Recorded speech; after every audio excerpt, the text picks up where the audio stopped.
पुण्यापासून कराडपर्यंतच्या या मार्गामध्ये शरद पवार यांच्या स्वागतासाठी ठिकठिकाणी त्यांचे कार्यकर्ते आणि समर्थक जमलेले आहेत। घोषणाबाजी आणि त्यांचं स्वागत केले जाते पुष्पगुच्छ देऊन।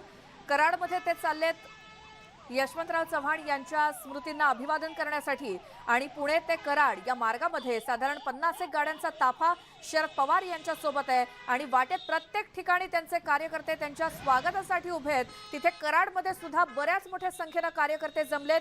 तिथे शरद पवार सगळ्यांना संबोधित करणार आहेत। यशवंतराव चव्हाण यांच्या स्मृतींना अभिवादन करतील आणि तिथे आपल्या कार्यकर्त्यांना संबोधित करतील। साताऱ्यामध्ये पोहोचले असताना शरद पवार यांचं जंगी स्वागत साताऱ्यामधल्या कार्यकर्त्यांनी आणि पदाधिकाऱ्यांनी केलं आणि आम्ही शरद पवार यांच्या सोबत आहोत असं कार्यकर्ते सांगतायत। आमचे प्रतिनिधी वैभव सोनावणे हे सुद्धा शरद पवारांच्या ताफ्यात सोबत आहेत। आता हा सगळा ताफा साताऱ्यापर्यंत पोहोचलाय। वैभव, वाटेमध्ये तुम्हाला काय काय चित्र पाहायला मिळालं? श्वेता, ठिकठिकाणी अनेक कार्यकर्ते हे रस्त्याला मोठ्या संख्येने थांबतात, तर काही ठिकाणी जे चित्र पाहायला मिळालं ते शरद पवारांची ओळख सांगणारं होतं। ते म्हणजे 3-3, 4-4 जण जे आहेत ते हातामध्ये छोटे छोटे हार घेऊन रस्त्यावरती शरद पवारांच्या ताफ्याची वाट पाहताना दिसलेले आहेत। आता वाईचे आमदार जे आहेत मकरंद पाटील हे शरद पवार यांच्या सोबत आलेत। काल ते अजित पवार यांच्या सोबत सकाळी शपथविधीच्या ठिकाणी होते। त्यानंतर शशिकांत शिंदे जे आहेत ते साताऱ्यामध्ये शरद पवार यांचे स्वागत करणार असल्याचं समजतंय। जुन्नरचे आमदार अतुल बेनके जे काल अजित पवार यांच्या सोबत होते तेही त्यांनी आपली भूमिका जाहीर करत आपण शरद पवार यांच्या सोबत असल्याचं स्पष्ट केलेलं आहे। आणखी जसा वेळ जाईल तशी संख्या जी आहे ती वाढेल। शिरूरचे आमदार आहेत अशोक पवार, ते 12 वाजता त्यांची भूमिका जी आहे ती स्पष्ट करतील। नेमकं काल काय काय झालं याबाबतची माहिती जी आहे ती जाहीर करतील। आपण कुणाची नावं घेणार नाहीत असं शरद पवार यांनी आधी स्पष्ट केलेलं होतं। ज्यांना सोबत राहायचंय त्यांनी त्यांच्या भूमिका पत्रकार परिषदा घेऊन जाहीर करा असं त्यांनी कालच स्पष्ट सांगितलं होतं। आणि त्यानंतर आता सकाळपासून जसं जसं पुण्याहून शरद पवार यांचा कॉन्वॉय निघालाय साताऱ्याच्या दिशेनं, जो खरं तर पवारांचा जिल्हा किंवा पवारांना मानणारा जिल्हा म्हणून साताऱ्याची ओळख आहे। याच सातारा जिल्ह्यानं केलेल्या मतदानामुळे राज्यातलं चित्र जे आहे ते 2019ला बदलताना आपण पाहिलं पावसात भिजलेल्या सभेनंतर। आणि त्यामुळे साताऱ्यात प्रतिसाद जो आहे तो शरद पवार यांना अत्यंत मोठ्या स्वरूपामध्ये मिळतोय। रस्त्यावरती अनेक ठिकाणी लोक 2-2, 3-3 गटाच्या संख्येनं थांबलेले आहेत। मात्र सगळ्यांचे शुभेच्छा ज्या आहेत किंवा सत्कार जे आहेत हार घेणं शरद पवार यांना शक्य नसल्यामुळं हा कॉन्वॉय जो आहे तो अतिशय वेगानं पुढे जातोय। जिथं 100-200च्या संख्येनं मोठमोठ्या संख्येनं लोक रस्त्यावर थांबलेली आपण आता पुन्हा चित्र पाहू शकतो। रस्त्यावरती पुन्हा गाड्यांचा ताफा जो आहे तो थांबेल। आता असे ठिकठिकाणी शरद पवार यांचं स्वागत जे आहे ते मोठ्या प्रमाणावरती केलं जात आहे। लोक जे आहेत ते पवारांच्या कॉन्वॉयच्या आडवे उभे राहत आहेत। सातत्यानं त्यांची सिक्युरिटी जी आहे तिला खाली उतरायला लागते आणि स्वागत जे आहे ते स्वागत करताना लोक आपल्याला दिसत आहेत। जोरदार घोषणाबाजी जी आहे ती केली जाते आणि बुके जे पुष्पगुच्छ जे आहेत ते दिले जातात। 2 मिनिटांसाठी कॉन्वॉय थांबतो, 1 मिनिटासाठी, आणि त्यानंतर तातडीने लगेच हा कॉन्वॉय जो आहे तो रवाना होतोय। मोठ्या प्रमाणावरती प्रतिसाद जो आहे तो वाढताना दिसतोय शरद पवार यांना आणि अनेक ठिकाणी फटाके फोडले जातात। काही ठिकाणी स्पीकर्सवर जोरदार गाणी जी आहेत ती लावण्यात आलेली होती। वाजंत्री वाजताना सुद्धा आपण ऐकलं वैभव। आणि आता कोणत्या स्पॉटला पोहोचलेत? कराडमध्ये पोहोचायला किती वेळ लागेल?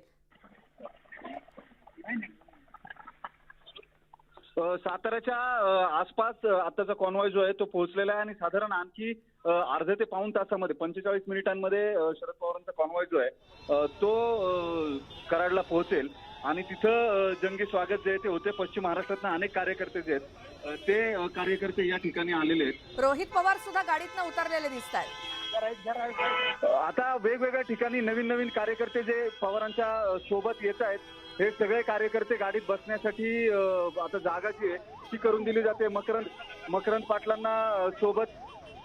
मकरंद पाटलांना सोबत घेतल्यानंतर आता शशिकांत शिंदे हे थोड्या वेळात शरद पवार यांच्या सोबत असतील. त्यामुळे गाडीत आधी जे बसलेले लोक होते ते आता उतरत आहेत. वंदना चव्हाण आणि रोहित पवार हे शरद पवारांचा कॉन्वॉय मोदी बागेतून निघाला तसे त्यांच्या सोबत होते. मकरंद पाटील हे खेड शिवापूरच्या टोल नाक्यावरती वाईहून पुढे पवारांना भेटायला आलेले होते आणि आता जी माहिती आहे त्यानुसार शशिकांत शिंदे हे साताऱ्यामध्ये अत्यंत जोरदार स्वागत जे आहे ते करण्याच्या तयारीमध्ये आणि तिथून ते शरद पवारांच्या सोबत असतील. तिथून पुढे हा कॉन्वॉय जो आहे तो कराडकडे रवाना होईल. वैभव, तुम्ही मगाशी म्हणालात की ताफ्यात आता 50 गाड्या असतील, आता गाड्यांची संख्या वाढली आहे का?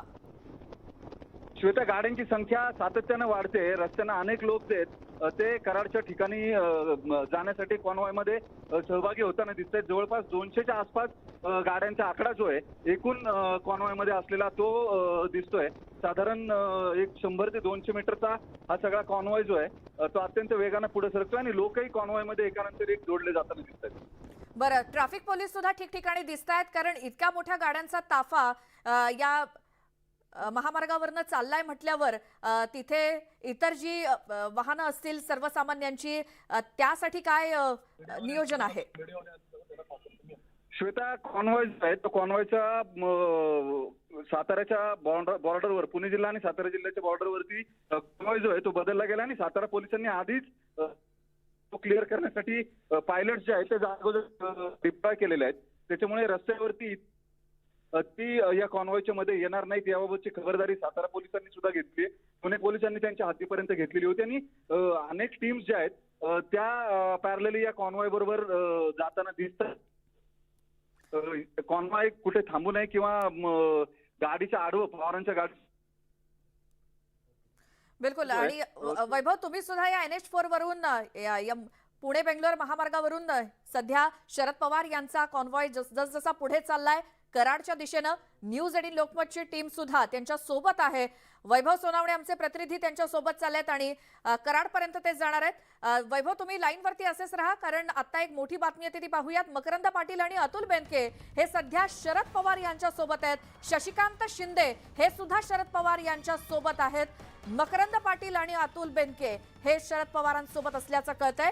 कालच्या शपथविधी सोहळ्यामध्ये अजित पवार यांच्यासोबत जर कोणी राष्ट्रवादीचे नेते पदाधिकारी असतील तर ते काही आज शरद पवार यांच्यासोबत आलेले दिसत आहेत. पुन्हा जाऊयात, आमचे प्रतिनिधी वैभव सोनावणे आहेतच. वैभव, कोण कोण जे कालच्या शपथविधीसाठी उपस्थित होतं पण आज शरद पवारांसोबत आहेत? श्वेता, आता जी नावं प्रामुख्यानं घेता येतील ज्याच्यामध्ये मकरंद पाटील जे वाईचे आमदार आहेत, मकरंदाबा पाटील, ते जुन्नरचे आमदार अतुल बेनके, शिरूरचे आमदार अशोक बापू पवार, या सगळ्यांच्या भूमिका ज्या आहेत त्या शरद पवारांच्या बाजूने आहेत. मकरंद पाटील हे शरद पवार यांच्या गाडीत आहेत. अतुल बेनके यांनी त्यांची भूमिका सदैव साहेबांसोबत जाहीर केली आणि त्यात एक महत्वाची बाब लक्षात घ्यावी लागेल. जेव्हा यापूर्वी पवार यांना सोडून सगळे लोक गेलेले होते आणि 7 जण, केवळ 8 आमदार जे आहेत ते शरद पवारांसोबत राहिलेले होते. त्या सगळ्या आमदारांमध्ये एक नाव होतं वल्लभ बेनके, जे अतुल बेनके यांचे वडील होते. तोच वारसा लक्षात घेत आता अतुल बेनके यांनी शरद पवार यांच्या बरोबर राहण्याचा निर्णय घेतलाय. काल ते शपथविधीला दिसल्यानंतर अनेक पवार समर्थक जे आहेत त्यांनी भुवया उंचावलेल्या होत्या आणि पहिल्या शरद पवारांच्या विरोधामध्ये झालेल्या बंडात वल्लभ बेनके, जे अतुल बेनके यांचे वडील आहेत, ते पवारांसोबत होते. याची आठवण सातत्यानं अनेक ज्येष्ठ कार्यकर्ते करून देत होते आणि त्याचा परिणाम आपल्याला आज पाहायला मिळाला. अतुल बेनके यांनी पुन्हा अजित पवारांसोबत न जाता शरद पवार यांच्या सोबत असल्याचं जाहीर केलंय. शिरूरचे आमदार जे आहेत अशोक पवार, ज्यांच्या मुलीच्या लग्नापासून या सगळ्या घडामोडी दिल्लीमध्ये घडायला सुरुवात झालेली होती, ज्यांच्या मुलीच्या लग्नाच्या नावानं अजित पवार हे दिल्लीमध्ये थांबलेले होते, ते अशोक पवार सुद्धा दुपारी 12 वाजता पत्रकार परिषद घेऊन त्यांची भूमिका जाहीर करतील आणि ते शरद पवारांसोबत असं सांगतील.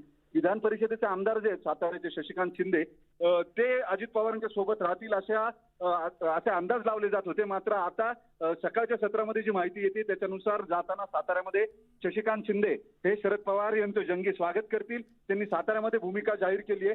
संपूर्ण सातारा जिल्हा राष्ट्रवादी जी आहे ती शरद पवारांच्या सोबत असेल असं सांगण्यात आलेलं आहे. पुणे शहर राष्ट्रवादी कार्यालयाच्या बाहेर जी ताजी माहिती येते त्याच्यानुसार पोलिसांनी मोठा बंदोबस्त जो आहे तो डिप्लॉय केलाय. त्या ठिकाणी काही कायदा सुव्यवस्थेची परिस्थिती निर्माण होऊ नये याची पुरेपूर खबरदारी जी आहे ती पुणे पोलिसांकडून घेतली जाते. त्या ठिकाणी मोठ्या प्रमाणावरती पोलीस जे आहेत त्यांची डिप्लॉयमेंट करण्यात आलेली आहे.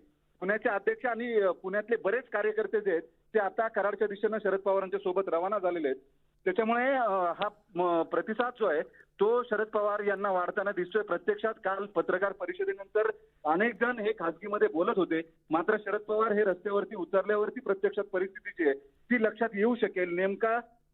नेमकी राष्ट्रवादीची स्थिती काय असेल. जे स्वतः शरद पवारही म्हणत होते की आणखी 2-3 दिवस जाऊ द्यात, 2-3 दिवसामध्ये अंदाज येईल असं समजतंय. शरद पवारांना वास्तविक काल शपथविधीला उपस्थित असलेल्या अनेक आमदारांनी स्वतः फोन केलेत, ज्याच्यामध्ये निलेश लंके यांचं नाव प्रामुख्यानं घ्यावं लागेल.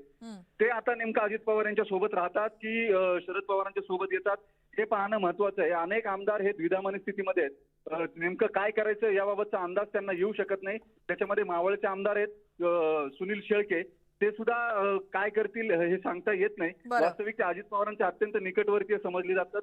निलेश लंके अत्यंत निकटवर्तीय समजले जातात. मात्र आता हे काय करतील याबाबत प्रश्नचिन्ह जे आहे ते उपस्थित झाले. शरद पवारांच्या सोबत ते राहणार की अजित पवारांच्या बाबत? बरोबर आहे वैभव. आणि हे ओळखण्यासाठी आता काही घोडा मैदान लांब नाही, कारण 5 जुलैला 2 सभा होणार आहेत एकाच दिवशी. त्यामुळे